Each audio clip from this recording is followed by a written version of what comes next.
This is Matthew, host of the Superhero Ethics Podcast, and I've got an ethical question for you. If I'm trying to help you not listen to ads, is it ethical for me to do an ad to help you do that? If you go to our website, theethicalpanda.com, and just click on the join button, for $5 a month, $55 a year, you get to hear all of our episodes without ads.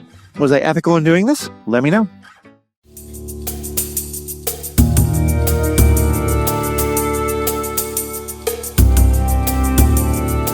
Hello and welcome to this episode of Superhero Ethics. One topic that comes up a lot because it's a big deal in superhero media is the idea of redemption, or of hero turns, or of what happens when a villain becomes an anti-hero, becomes a hero, becomes an ally, or any of the like. Riki earlier this week sent me a YouTube video that I really liked called Ranking Superheroes by How Many Villains They Redeemed by Anthony Gramuglia. I hope that I'm pronouncing that right. If anyone knows him or if he winds up watching this, please let me know if I did that wrong. But the idea of it talks about like which different heroes tend to, the word they use, and we'll talk about that, is redeem different heroes. And what is it about certain heroes? Villains. Certain villains, thank you. And what is it about their storylines or their character or any of the like that leads some heroes to do this more or less? We're going to have this discussion. I think as part of it, we're going to be kicking off kind of a longer series that will be revisiting a bunch on what really do we mean by terms like redeemed and redemption arc and stuff like that. That we'll kind of get into a little bit today, but probably do a lot more in a later episode. But Riki, let me just start by asking you, what about this video really struck you and made you want to talk about it? Yeah, what I liked is at the beginning of the video, they use a clip from the cartoon Batman the Animated Series.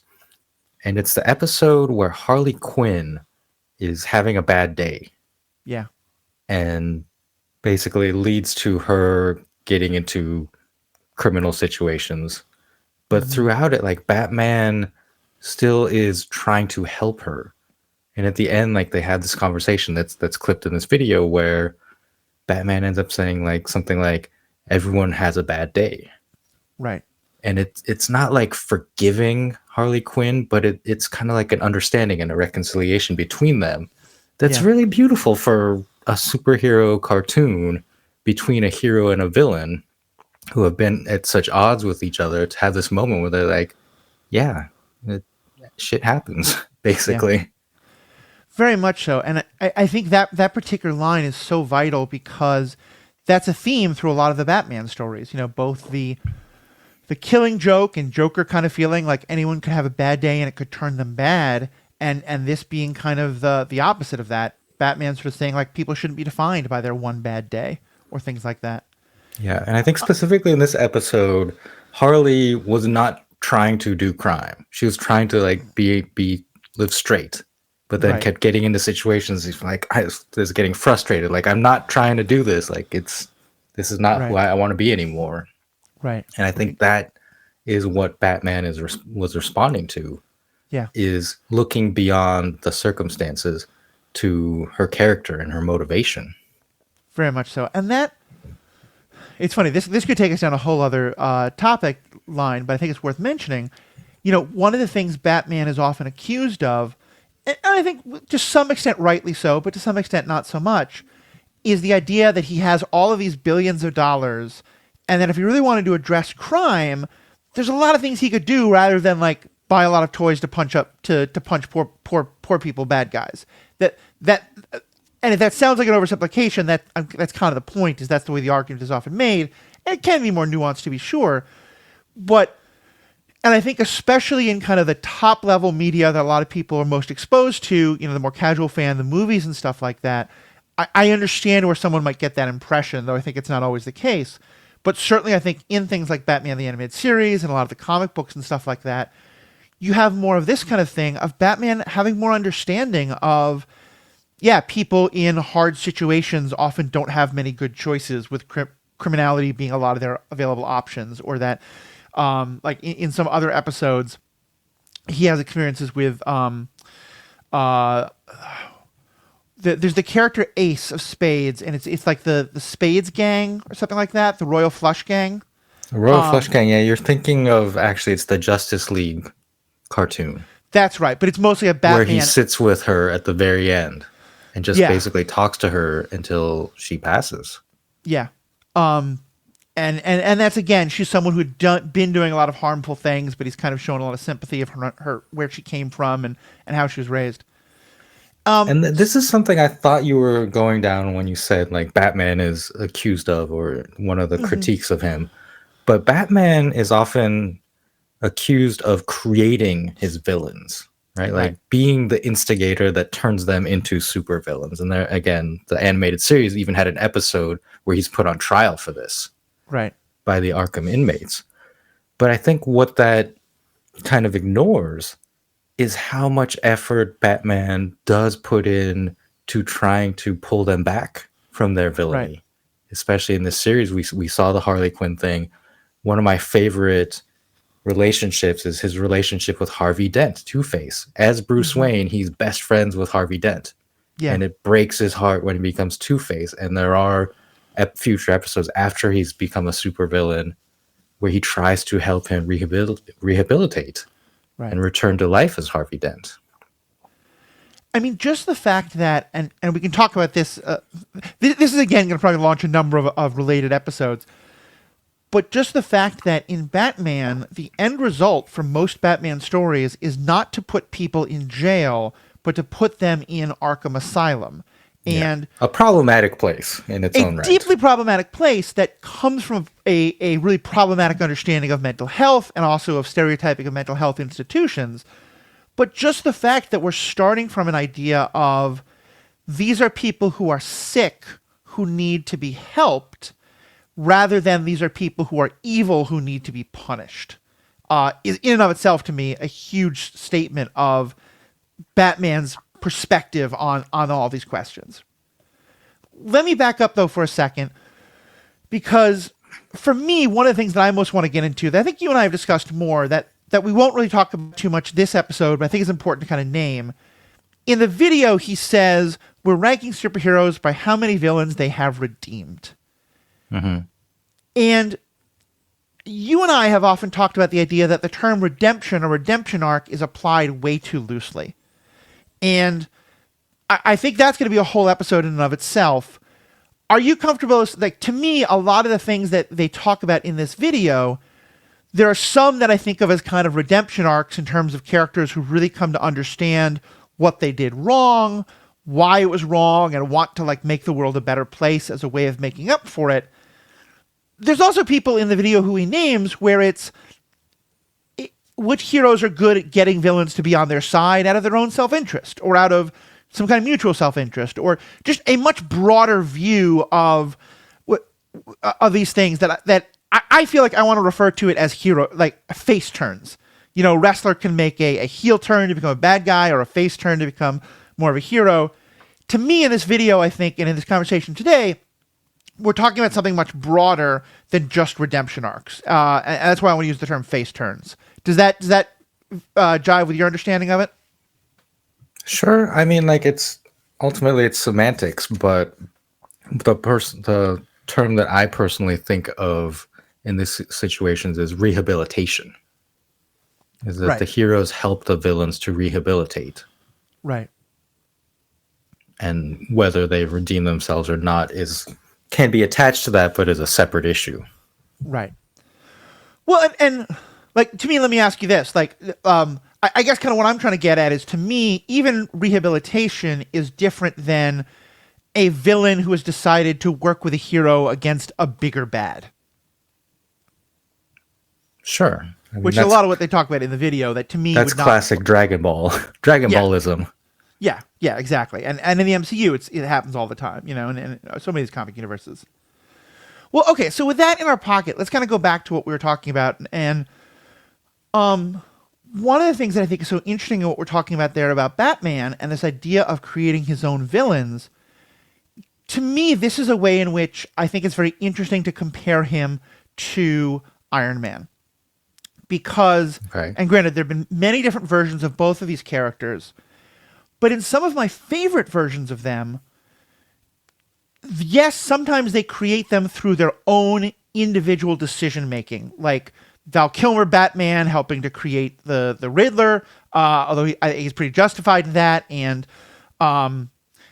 and Tony Stark creating particular individual villains through the way he runs his business, like in Spider-Man Far From Home and stuff like that.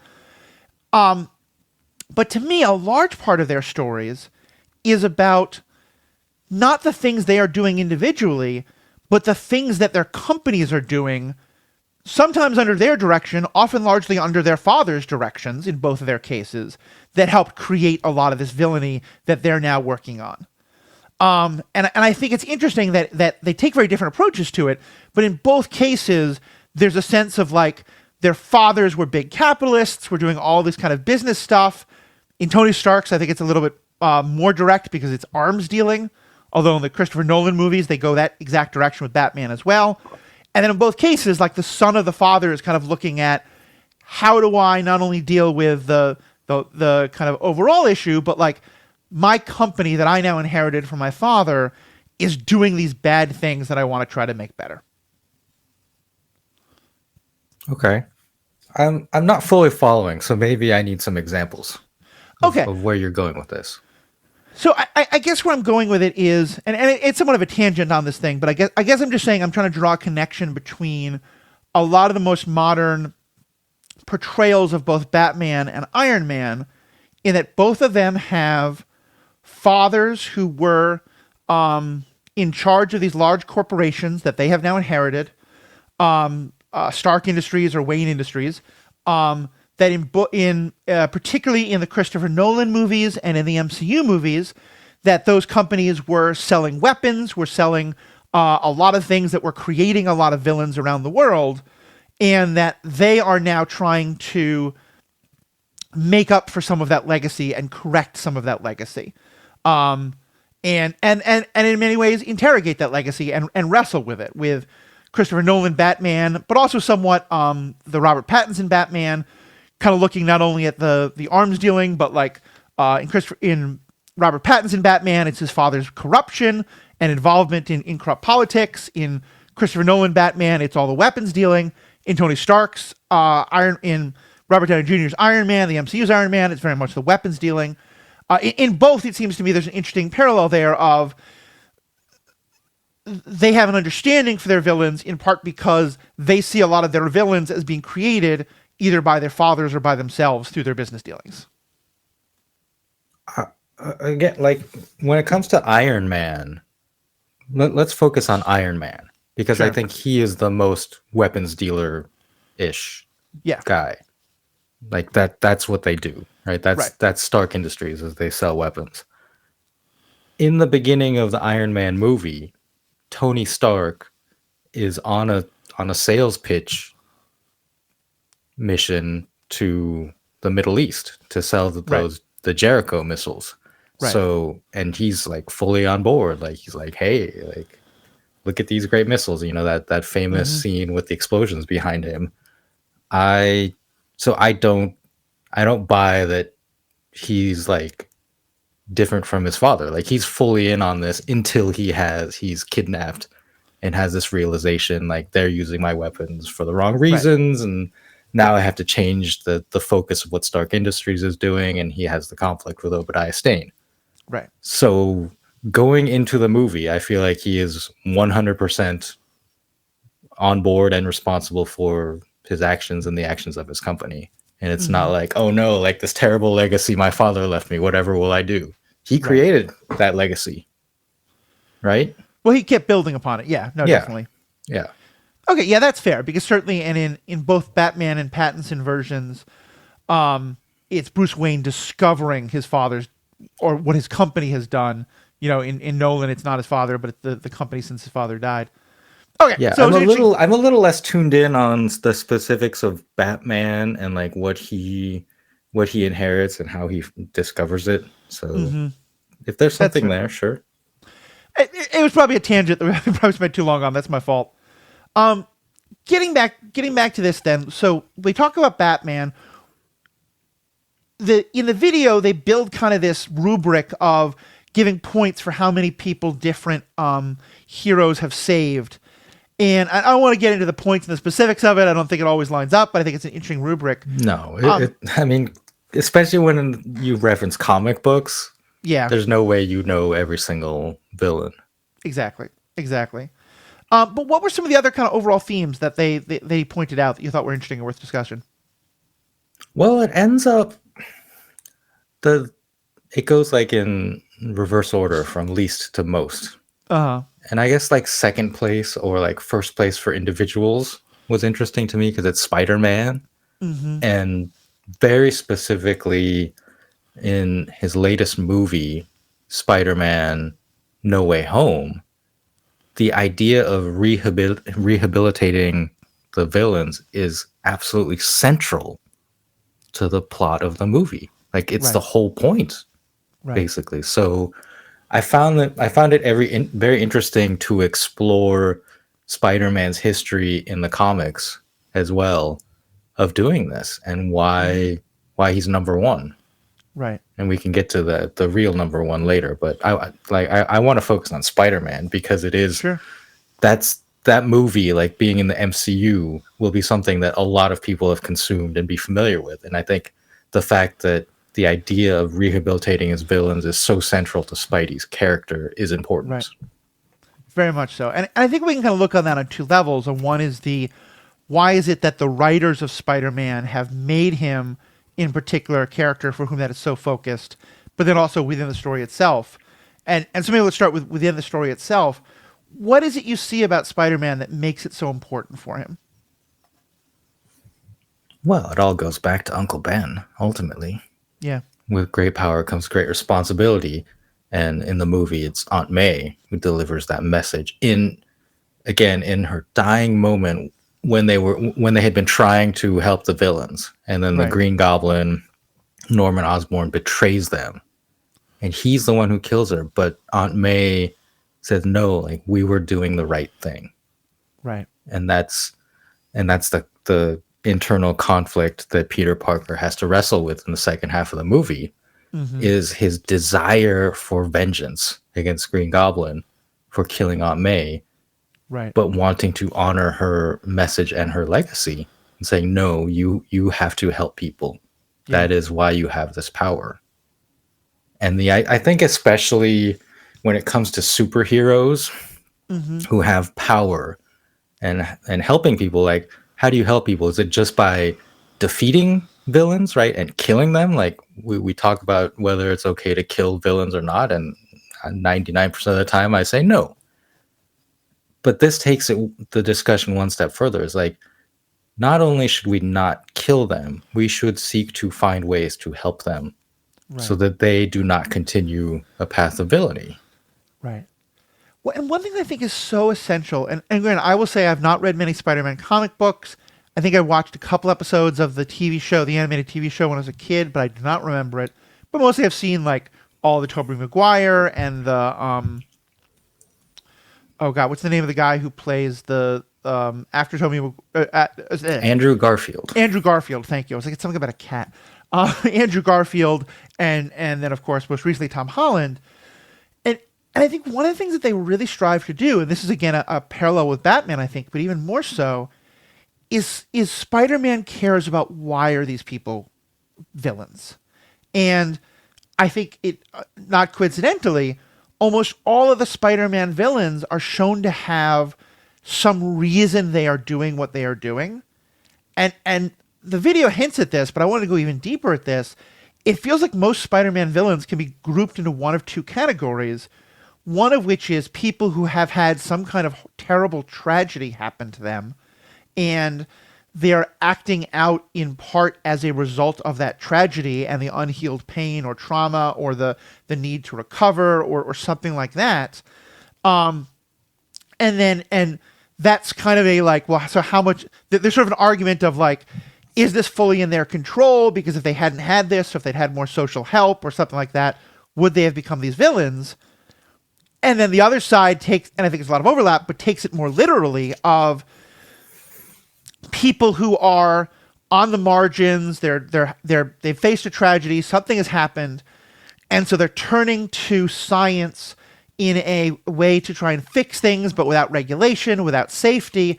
And then the science gets out of their control, and now their villainy is maybe inspired in part by things that were there before this, but they are being taken over by the science, and that's Green Goblin, Doctor Octavius becoming Doc Ock, Sandman, Electro, like so many Spider-Man villains. It seems like they were trying unsafe science, but were not fundamentally malicious or evil, but they were sort of felt pushed to do this unsafe science that then has now taken over and corrupted them. And so there's some degree to which you can say like there's some innocence that they have that makes them worthy of being redeemed and saved. Yeah, I Does would that say sound accurate? Lizard fits that mold in Yep. the most classical sense of it's often portrayed as being a different personality, or at least Mm-hmm. like the animalistic aspects of the personality take over Dr. Yep. Connors. Yep. Yeah, I think there's a couple of things there. One concept I wanted to touch on was that Spider-Man villains tend to operate on the city level, right, of New Right. York City. They are He not global or cosmic threats to like existence itself. he's your friendly neighborhood Spider-Man. Yeah, and the villains reflect that, and so the crime reflects that. Like often he's mostly just trying to stop people from robbing banks, type of Right. thing. And the reason he says that some of these villains are robbing banks is that they did science, it went wrong, and they want to continue funding their experiments. Maybe to find a cure in some cases, but Mm-hmm. in some cases maybe the villainy takes over and they're like, I kind of like this, Right. villainy thing, so I'm going to continue to do it, but I need more money. Right. But it's very, yeah, I think it's more, the villains are more relatable in that Mm-hmm. sense because they're not just trying to end the world or conquer the world. I Right. think, yeah, like Kingpin, right, is the biggest kind of global. He's still a city. He's still city Yeah. based. I don't know. Yeah, and I think he's like it is. I get that why Spider-Man wouldn't have really fit the dynamic of the Netflix Defenders because that was so dark and that's not really Spider-Man. But in terms of scale, to me, that's much more where he fits. Than taking on the galactic and global, and to some extent, I think that is where he is positioned sometimes in the movies. I Um, guess Venom. Venom is like takes on a cosmic scale because of the right, symbiote. right, But even Venom has had interesting turns. Literally, like Eddie Brock becomes a character named Anti Venom. So there you right, go. He's like anti-hero yeah, and takes on like a more heroic stance to things. Largely because they replaced him with Carnage, who's just a psychopathic murderer. right. And I think that this extends not only to Peter Parker, but to other versions of Spider Man. The one that I think is most known, and certainly that I know the most about, is Miles Morales. And in Hmm. both of the Spider Verse movies we've gotten, as well as I think a lot of the comics, in the first one, Kingpin is the villain. And yes, Kingpin is not controlled by science. He is fully in his right mind, but he is dealing with the tragedy of the loss of his wife and daughter, the wife and child. I think it's a son actually, but I don't remember. And it's somewhat his fault, but still he is trying to fix that at the end of the day, and that is a more understandable and relatable goal than just I want to take over the city, I want to be rich, I want to be powerful. And then in the second one, his primary antagonists are other spider people who think that they are also doing the right thing. And I just think that's really it really speaks to where Spider-Man comes from. I think that he wants to understand the motivation of his villains and understand they're not just terrible people. They're not. It's not just the world is good and bad people. It's that Right. kind of like a Batman thing. Doc Ock had a really bad day. He got fired by Green Goblin. He got all the science took over him. Dr. Connors had a bad day. A number of these Sandman had a really bad day, and then they turn to these options, and then that takes over. Yeah. And for me, I think one of Spider-Man's superpowers is his compassion or Yeah, his understanding. Like it's the scenes where he talks to the villain and tries to relate to them and convince them, hey, maybe don't do this. It's like that's where I find Spider-Man the most powerful, like yeah, as a character, right. and that I end up enjoying the most. Yeah. No, I And really get. that's why, yeah, like focusing on the movie No Way Home and kind of like, convincing those villains one by one, and of Mhm. course using the science to depower them as well. But it, in some cases, it is like with consent, Right. right? Especially like Doc Ock, he was fully on board with it and actually like helps them in the end, rehabilitate the other villains. Right. The most forced upon, I think, is probably Norman Osborn because Hmm. he's got that multiple personality thing. Like the Goblin persona has taken over, Right. and they have to overpower him and force him to take the cure. Yeah. And that's again where, and I'm not saying this is a specific one-to-one analogy by any means, but I think that somewhat intentionally, there's a reference to larger questions of, in our own world, there's often sort of the question of like, when people are doing harmful things to themselves or to others when they're off their meds, for example, or something like that. Like, can you force them to go back on, and this kind of thing? And that is such a difficult question, and we'll wrestle with it in some other episode because it comes up a lot in these stories. To me, the way that movie handled the consent of these people was so much better than I'm going to Yeah. mind control you to not use death sticks anymore, from Star Wars, or like what Professor X does all the time. It really wrestled with like, yeah, deciding who is the real you and then anything else, their choices are not legitimate, is a lot more complicated than we just want to often see it. It is. And there's definitely uncomfortable aspects of forcing a cure upon Yeah. people, right? And Yeah. if we get to real world things like issues of vaccination and all that, is like people wrestle with, okay, like, but if it's my body, my choice type of thing. Right. But the idea in both cases is that you have to evaluate things on the path of the greater good for Right. society. Right. What's the harm not only that you might pose to yourself, but the harm you might cause to others? Yeah. Like And Go ahead. if Green Goblin, like in his Green Goblin persona, just wanted to like go off in the woods and like do wacky science experiments and explode pumpkin bombs in an uninhabited area, no one would care. But the issue is that he flies his glider through New York City and throws pumpkin bombs in inhabited areas, Right. and that you have to stop that. Yeah. And I want to put a pin in that because I really want to discuss that further because I think it's a big part of this question. But to say one of the things that I like about Spider-Man that this video doesn't cover, but I think is really important, for Batman, and I think this is more in the more mass media movies, less so in the animated show and in the comics, but a lot of times in the movies, the people who Batman is most interested in helping to rehabilitate are also the prettiest. The ones that he becomes romantically involved with. Catwoman is probably the most common. Harley Quinn, he does never become romantically interested in, but certainly there's that dynamic in how other parts of the universe are seen. And a couple of others. Mask of the Phantasm is one where he's trying to redeem someone who he's also kind of romantically interested in. There are a couple others. I really like that for Spider, and I think that's true for a lot of other heroes. I really like that. Daredevil with Elektra. I really like that for Spider-Man, with the exception of Black Cat, who is not really one we talk about very much because she's kind of lower on the list of this stuff. That's mostly not the case. Like most of the time, his romantic interests are Mary Jane or Gwen, who aren't people in need of being rehabilitated in that same way. And then a lot of times the people who he's rehabilitating are people who were his mentors, like Doc Ock or Dr. Connors, or people who were his friends in terms of Harry Osborn or Harry Osborn's father. I just really like that for Spider-Man, at least, they don't tie the rehabilitation into the romantic interest, which a lot of other heroes, I think, do. I think that's cynical. How so? Just because, like, earlier in the discussion, I talked about Harvey Dent, Two-Face. Mm-hmm. And to me, especially in the animated series, that is the most important villain Agreed. And I started that out by saying Batman is trying to rehabilitate.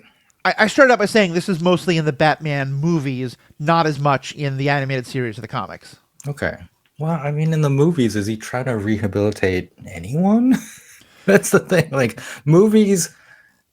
I would say that in both Michelle Pfeiffer and I think it's Zoe Saldana, but both versions of Catwoman and Zoe both Kravitz. Zoe Kravitz, thank you. Both of those Catwomen are somewhat criminal who he is both flirting with and also to some extent trying to guide onto a more redemptive path. Mask of the Phantasm, an animated movie, which I mentioned, it's very much that. Talia al Ghul, I think there's some aspect of that in the third of the Christopher Nolan movies. Oh. So yeah, I mean, I think what you're citing is a Catwoman issue, and yes, Catwoman is central to this discussion when you talk about Batman, but I I again like weighing like one character versus another, I guess, but it's I don't know. I would not be like Batman just cares about getting some, and that's why he does this. Like that's I think that's a cynical reading of what I'm saying, but I don't think yeah, that's but quite what, that is my spin on it. But right. that is what you're saying is that the bat like in these moments like Batman is doing it because it's a love interest. No, I don't think that's what I'm saying. And I would also say, like I said, I mentioned Daredevil. I think Batman to me is the example that most comes to mind, but I think to me Spider-Man stands out as opposed to most heroes where this is a thing. To me, it's not that the hero is like, oh, haha, if I can, reform this person, then I can, sleep with them or be romantically invested in them. I don't think it's that cynical at all. I think it's that, for the most part, the character or the writers are really like, it is the attractive woman character who is seen as has the potential for redemption, and that's what is written on this. That's what we get from the character. Yeah, I mean, I get that. I get that. But Yeah. like that's Catwoman, and that's what that character is in Batman. And you kind of dismissed Black Cat, but she is literally like Catwoman in Spider-Man. And you're Sure. right, she hasn't been in the movies. I mean, her character has been, but she has not existed as Black Cat. Right. But in the comics and in the Spider-Man animated series from the 90s, there are huge arcs where there's this like will they, won't they, like will he redeem her thing going on. Right. So that I guess like yes, I think the Catwoman Black Cat archetype is something to explore and examine and be like, well, is this what is the motivation of the character? But to say like Batman but not Spider-Man, I think is very wrong.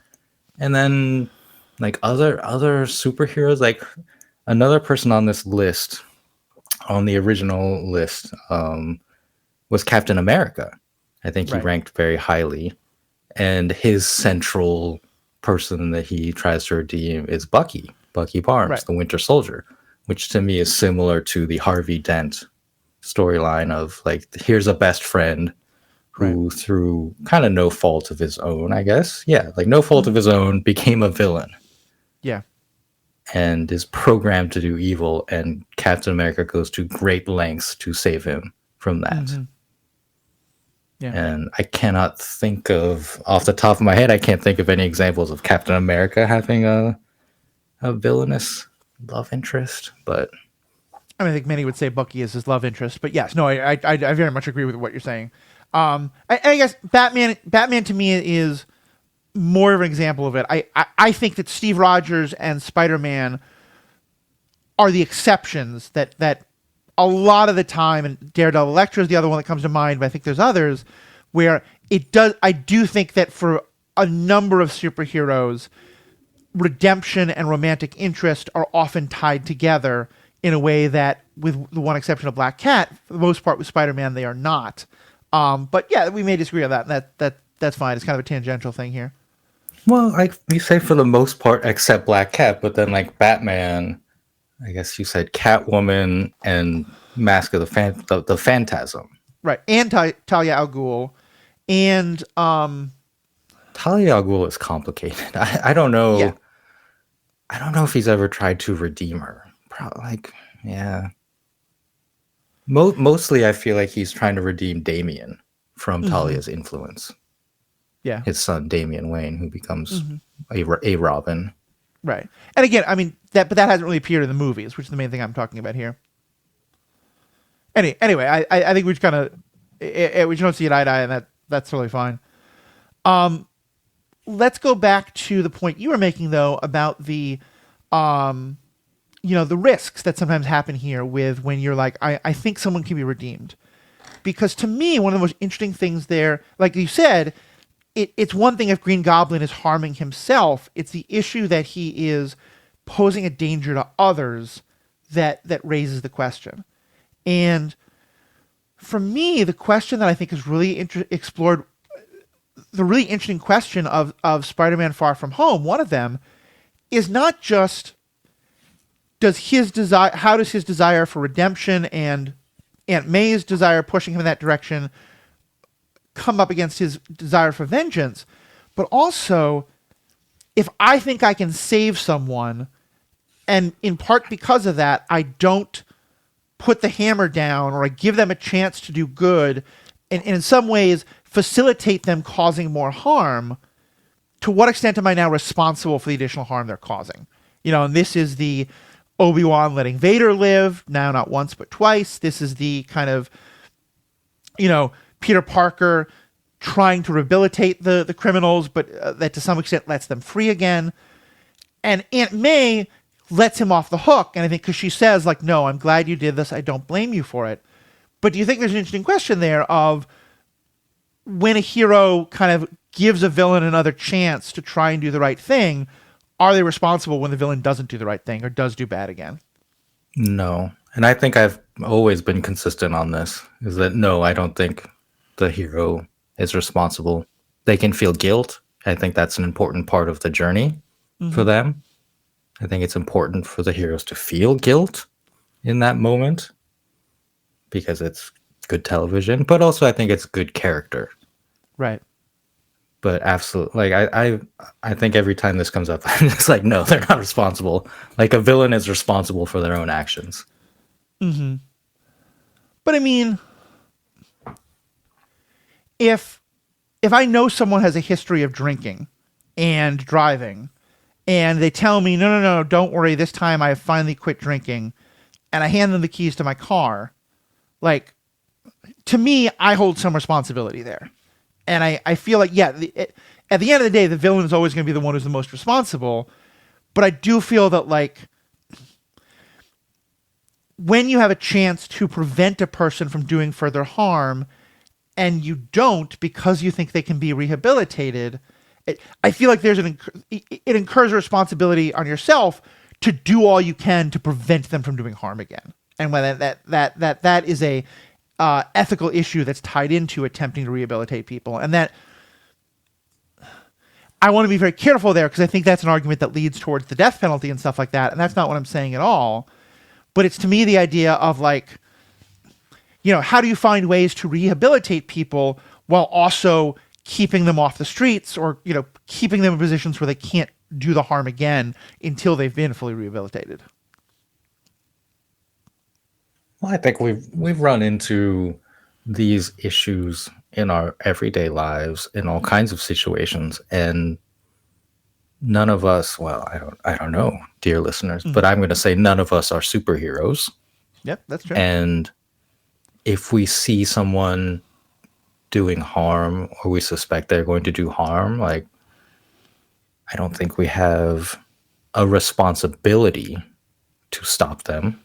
Right. Because in attempting to do so, we may put ourselves in harm's way. Like, that's the whole, like, argument of, like, Good Samaritan laws, right, and those types of situations, is that you have to watch out for yourself and right, not put yourself in dangerous situations. And then there's, like, the question of what authorities can you report to, right, like an incident, to de-escalate a situation or help people, and that's a difficult question. Yeah. In this day and age, and maybe any age, but there's certainly an argument to be made that some authorities do not have the best interests of the public or certain individuals, and calling the authorities in to certain situations will only make a situation worse or potentially put people at Absolutely. risk of harm. It's 100%. complicated, and so this is why I continue to come down on like no responsibility as kind of like a blanket statement, because even like in the hero situation, that you don't know what's going to happen. You have to, if you're a hero, you have to act in like what you think is the best way. And in these situations, the heroes have decided that they believe the best way is to try to help someone. Right. And there are consequences, and those consequences can be very bad in these storylines. People die in these storylines because of the consequences of what the heroes did or didn't take as actions. And again, like they carry that guilt. I'm going to push back on that they bear any responsibility for it, but they carry that guilt, and that changes who they are and how they react to future situations. And it kind of goes on to define their character. Like Right. I think of the Bucky Barnes Captain America, Steve Rogers, at the end of Winter Soldier, the movie Winter Soldier. Captain America could basically take down Bucky, right? Yeah. He could beat him up and arrest him or whatever, but he kind of chooses to let Bucky beat him up because he's like, I'm not going to do this. Like, you're Right. my friend. And that in the story, like that helps kind of reawaken the good Bucky. Right. But it lets Bucky escape in that situation. And then in the next movie, Civil War, it appears that the Winter Soldier has assassinated T'Chaka, the king of Wakanda. Right? It ends up not being true. But throughout that movie, like Captain America has to struggle with that I let this guy go. And now, like, I think he does feel responsibility. Then that's why he does what he does and tries to catch Bucky on his own. Right. So that's, I don't know. Like, I don't think when we talk about the issue of responsibility, I think I try to divide it up in two things, like legal responsibility or however you want to frame that. And then like personal. And in terms of the personal, I think Captain America feels that responsibility. So he tries to address that Right. by catching Bucky. But Yeah. do I, the outsider, like hold Captain America responsible and be like, well, you shouldn't have let him go in that previous movie? Like, no, like that he had the power and agency in that situation, and that's the decision he made, and he has to live with that. Yeah. I see what you're saying. I guess to me what it comes down to is I think that we all get to make decisions about the risks that we take. And this is both in terms of like if someone wants to take, a whole bunch of drugs or do things that are very dangerous, I think any person should get to be able to take whatever risks they want to themselves.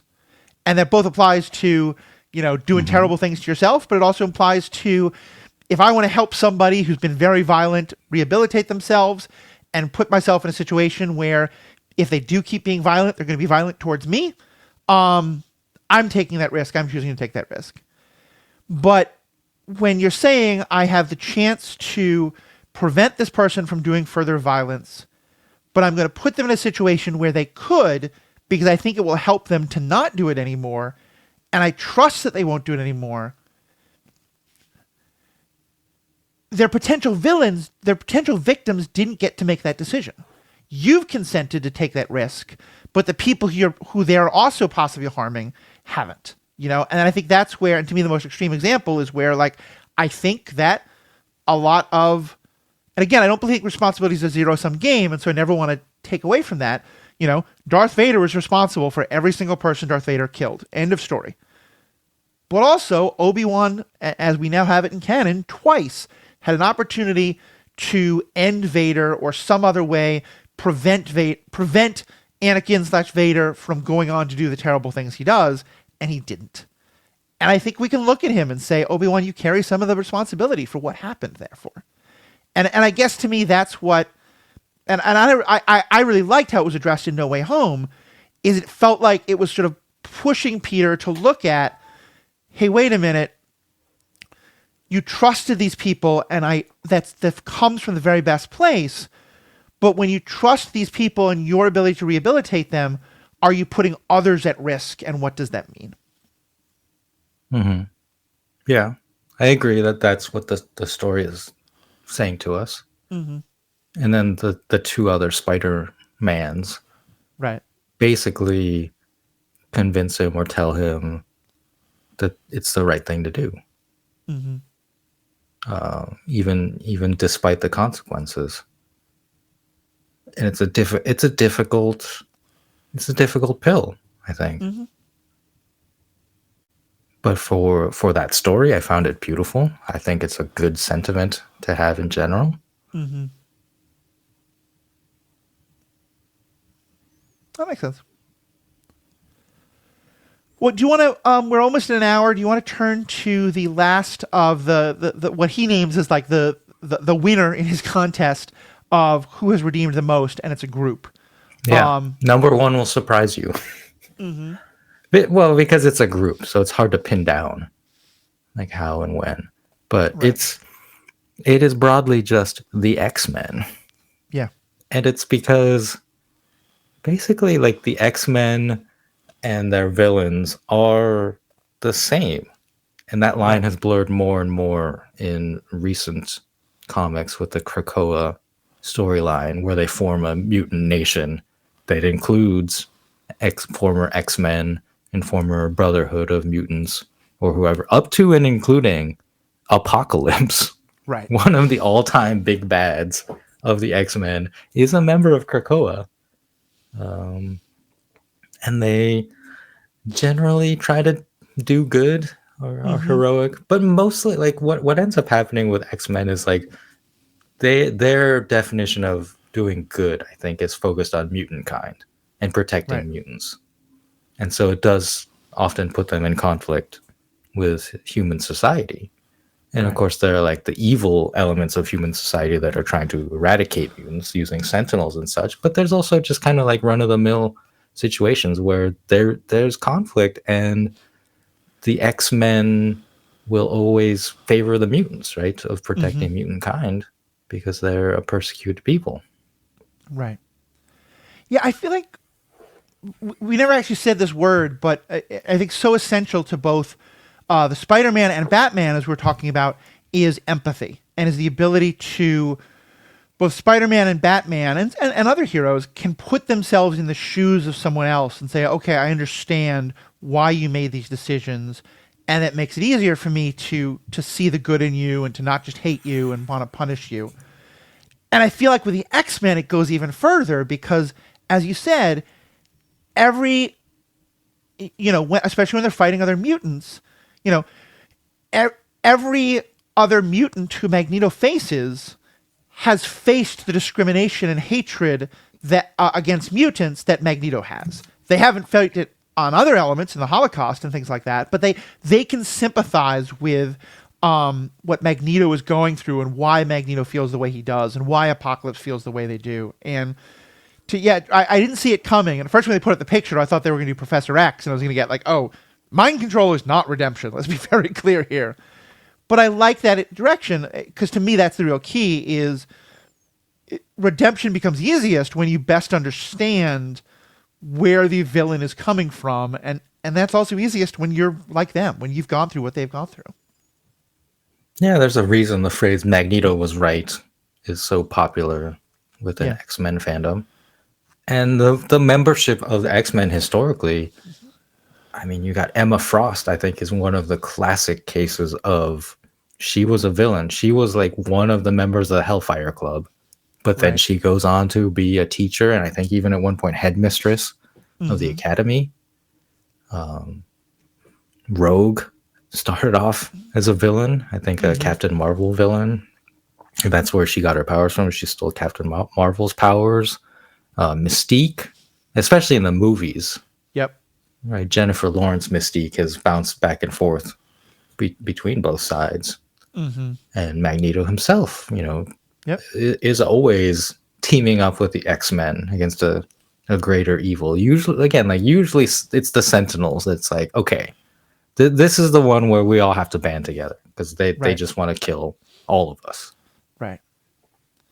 And that also gets into questions I wanted to discuss in a future episode of what's the difference between recognizing that you were wrong and wanting to make things better versus recognizing that the differences you have between someone else are small compared to the great danger that's facing both of you. But yeah, I definitely think in terms of the X-Men, like it especially with Krakoa, it feels like it's much more that second. You know, Magneto and Apocalypse aren't saying, "Oh, we were wrong and Professor X was right." They were saying we can kind of put aside our differences because if we all just live in this one nation together, then we can kind of our differences don't really matter because we're separating ourselves from human society anyway. And we see it in the X-Men 97 cartoon, a kind of sequel reboot of the old cartoon where Charles bequeaths his academy to Magneto and he becomes the headmaster. Right. And for part of the run leads the X-Men, right? And so I know Magneto often is seen as like a team up of convenience, like you said, like the Dragon Ball issue of like, well, there's a greater evil. And I mentioned like Sentinels. But I think that X-Men 97 cartoon does a really good job of showing like the reconciliation with Magneto. It's that he's a really hard one to say redeem or even rehabilitate. It's really a reconciliation where both sides kind of move towards each other. Yeah. In so many of these other cases, the hero is like pure and absolutely right, and they redeem the villain. But in this case, like they come much closer to each other, and that's true in a lot of the comics too. Like Cyclops, Scott Summers moves a lot more to villainy through his association with Magneto in a lot of the storylines. I mean, certainly Wolverine, I don't think is ever a villain necessarily, but is often somewhat of an anti-hero, or at least, you know, a lot of the story is about his idea of what he should do with his powers is very different than Charles Xavier's and them coming closer. And sometimes, you know, it being that he moves to where Professor X is, but sometimes also where they both move towards where the other is and sort of compromise, find the way in the middle. Wolverine to me mostly just feels selfish, I guess, in his stories. In that he's kind of like the Hulk. He's like, just I want to be left alone. Right. Yeah, he's much more a Han Solo figure than a like if you look at Star Wars, you know, I think you can Han Solo has a face turn, but he's never a true heel. He's just I just don't care, and then he decides to become a hero. And I think that's much more where Wolverine is in terms of the journey he goes on. Yeah, I think that's a good comparison. Yeah, Han Solo. Exactly. One of the worst. That's my least favorite retcon. Like, I don't know if it's a retcon, but just like giving him his explanation of convenience. Yeah, it's. I have said before that I think the movie Solo is a very good science fiction heist film if you view it as existing in its own universe that has no connection to any other existing universe. In that regard, I think it is a very good movie. If you try to make it a Star Wars story, it totally breaks down for me. But that's a whole other story. But if it weren't for that movie, we wouldn't be having this conversation, I think.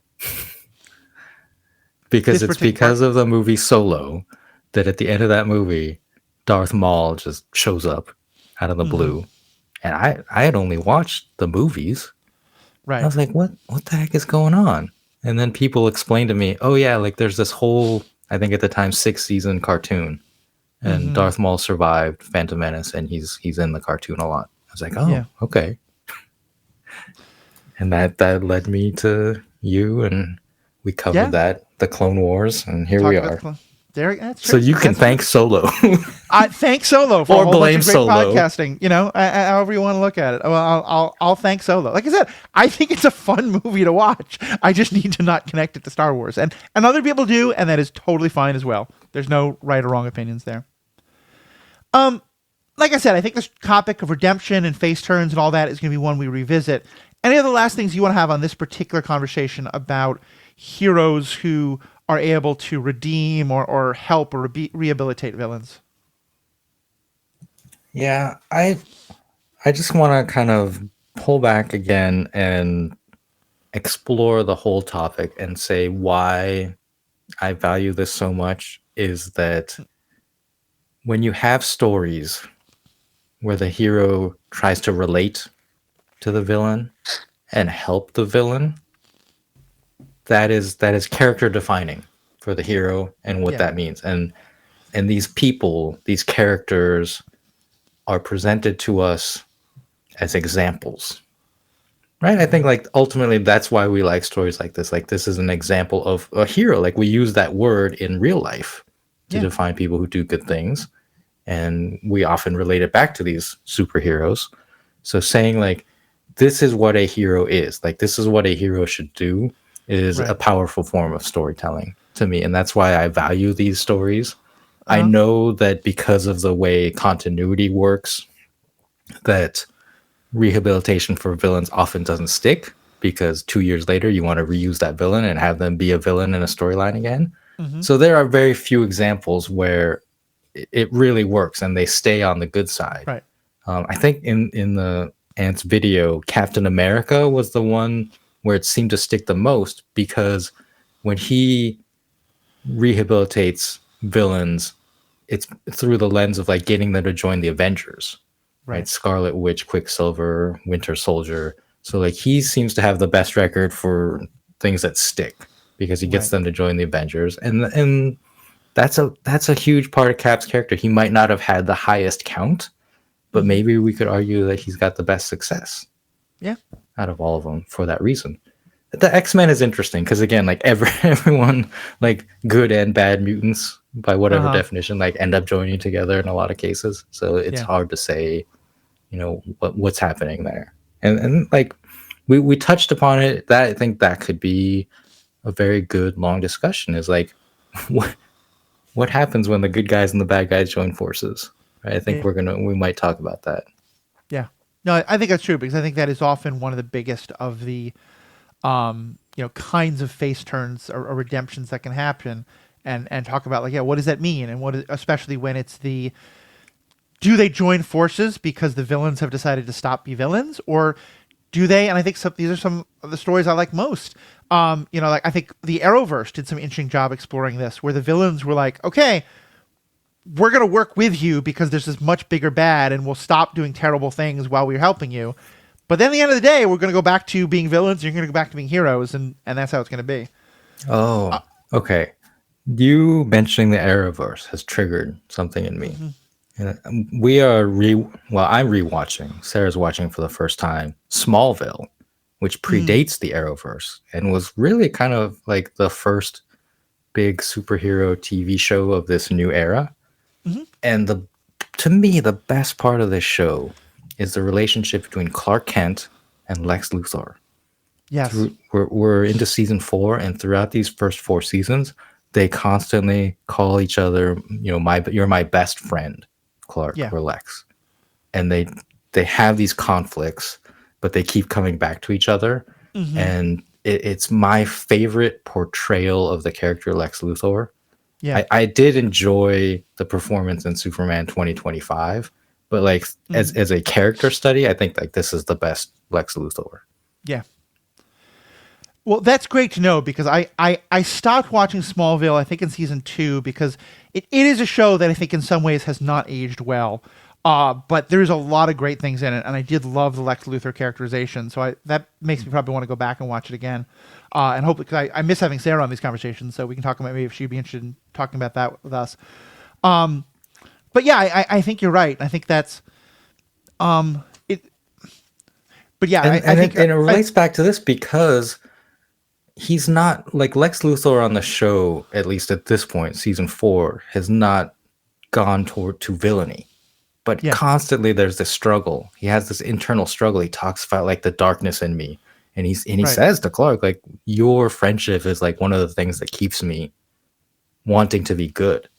yeah, And Clark has the struggle of believing him. Like, but you keep doing these things, but I want to believe you. I want to be your friend. right, I want to be there for you. And so like it's like a, if we're talking about redemption, it's like a pre-redemption. It's like trying to stop him from slipping Right. into villainy. And I And that love gets it. into another, I think, question of that that's really interesting, where it's not even about the redemption. It's more like you said, the slipping. One of my favorite X-Men stories is X-Men First Class. Oh yeah, Uh, exactly. and in that, just at the start, Magneto and Charles Xavier are both heroes as it's portrayed, but they have very different approaches. Hmm. And Xavier kind of wants a purity of being heroic that Magneto isn't comfortable with. And purity sounds like a judgmental term. I think the movie does a really good job of showing like you could side with either one of them. But I think it's a similar thing of like, you know, are you trying to do the right, what, to what extent does the ends justify the means when you're trying to do good? And that I think is a whole story of, that's Mask of the Phantasm. That's so much of the Jedi stories. We can get into all that. Let me just kind of take it back to what you were saying though, because I think these two last points I want to make. One, in terms of what you're saying about being a hero, I think you're right. I think it's my favorite part of this story is the idea that we are, I think any kind of keeping score on heroes is kind of ridiculous. But that instead of saying how many bad guys did they kill, we're saying how many potential bad guys did they save. And to me, that's another version of we win by protecting what we love, not fighting what we hate. And I really like that idea of the hero. But I also thought what you said was maybe really illustrative of a lot of the differences you and I have. Because you talked about why this is so important to you in terms of what it says about heroes. For me, it is so important because of what it says about villains. Oh, okay. Because Go on.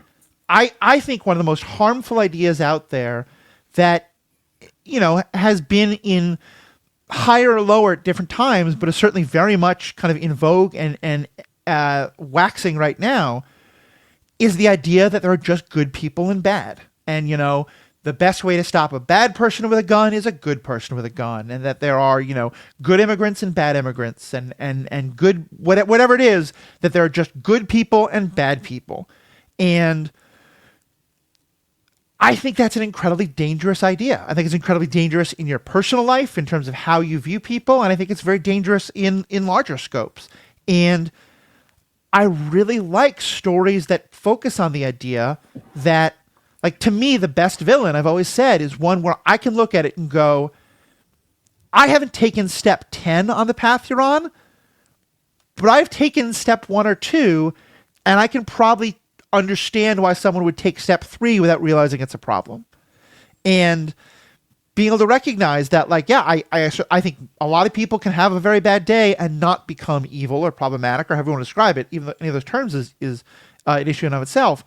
But that you can understand that, yeah, if you have the only way you can possibly keep the love of your life alive is to preserve her frozen and thus to wind up having to do all these terrible things to others to keep her alive, or that the only way you can get your wife and child back is to build this reality smashing machine that maybe it's going to kill everyone, but it might save your wife and child, so it's worth taking that risk.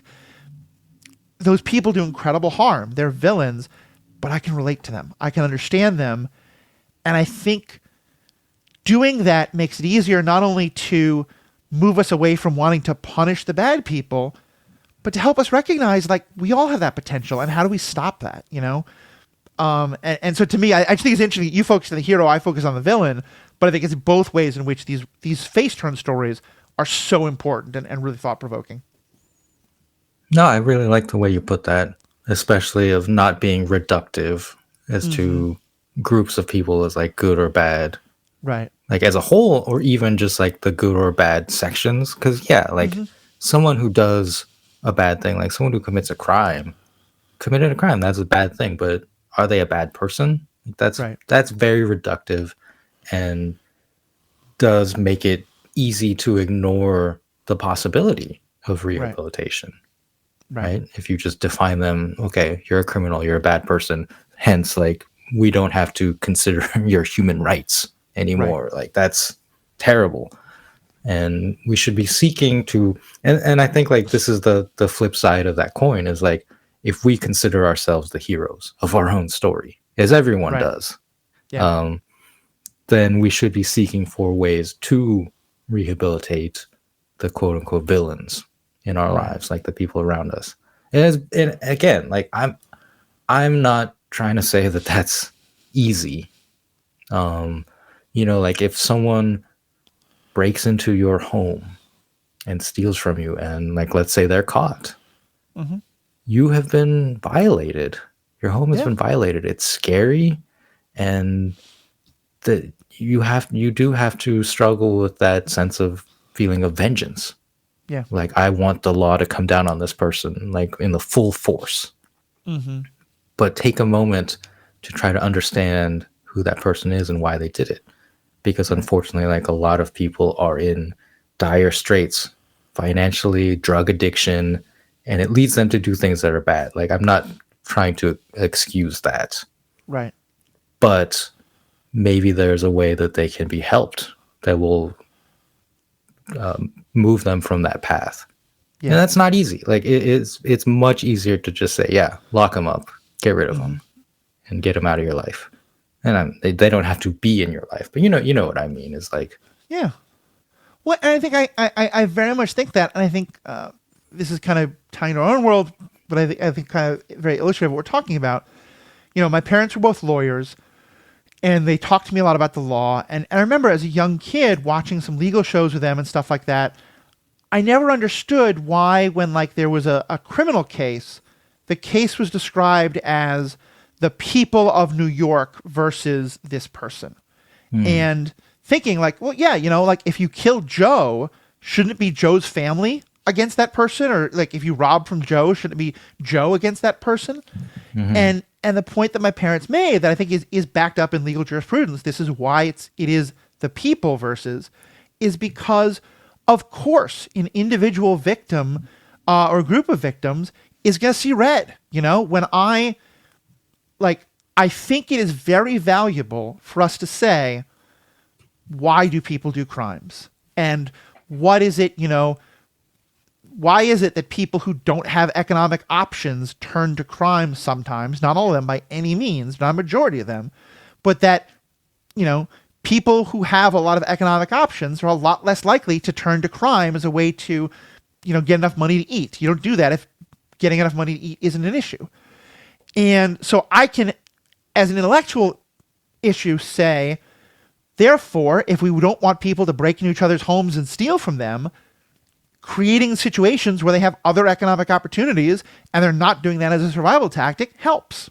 yeah. But as you said, if they break into my home, I don't think it's fair to expect me to see it that way. I'm going to feel Right. violated. I'm going to feel hurt. Yeah. And I think it's fine for me to say, I want those people punished. But, and I hope my friends say, you're totally right. Like you're totally legitimate to feel that angry about people. Yeah, no, it is. And thank God. And then, but the flip side being, thank God you don't therefore get to decide the criminal justice system. That vengeance it is logical for us to feel that vengeance, and good for us to have a legal system where the people aren't angry. New York State isn't angry at the killer or the murderer or whatever it is, or the robber, but they still want to see them, a justice system enacted.